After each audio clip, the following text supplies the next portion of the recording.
Last Wednesday, Republican Senate Minority Leader Mitch McConnell said to the press on a video that he is 100% focused on stopping the new administration.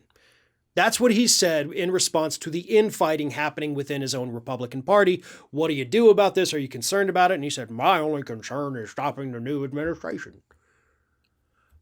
After that shocking admission that he's not going to work with Joe Biden's administration whatsoever, Democrats once again renewed their push to kill the Senate filibuster.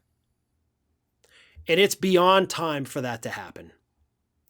If the Democrats want to make any kind of positive change here in the United States, you're going to have to get rid of the filibuster because, as Mitch McConnell said himself, his only goal is to make sure Joe Biden can't be successful.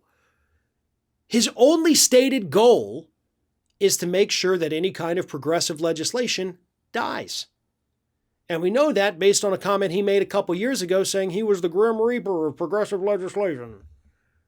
The dude doesn't care about anything that happens in this country. He doesn't care about the plight of the American worker. He doesn't care about stagnant wages. He doesn't care about unemployment. He doesn't care about the pandemic. All he cares about is making Joe Biden fail so Republicans can retake the Senate, retake the House, and in 4 years retake the White House.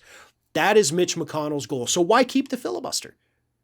Why even let them play their dirty little games that McConnell is forcing them all to play? And plenty of them want to play it, don't get me wrong on that. There's no reasoning with these people. There's no logic. There's no compromise to be had with people whose stated goal is to make sure that you fail. And this is the exact same thing, by the way, that McConnell did with Barack Obama back in 2008 after he won. They held a closed-door meeting. It said, our goal is to make sure he's a one-term president. Didn't pan out for you very well. But Democrats have to get rid of the filibuster. And I understand that even if we do that, sure, there's still obstacles in the way. Obstacles named Joe Manchin. Obstacles named Kyrsten Sinema. And of course, sure, there's the possibility that once Democrats don't have control, Republicans are going to use it to do some bad things too. Sure, absolutely. That's going to happen. So do we sit here and constantly live in fear that Republicans may do something bad in the future? Because Republicans are going to do bad things in the future, even with the filibuster in place.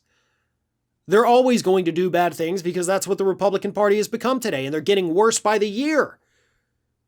So yes, they're going to try to do these things, but they're going to try to do them with or without the filibuster. So the Democrats need to push forward, and they have to kill this ridiculous, archaic rule if they want to have any kind of positive impact on the United States. And hear me out on this.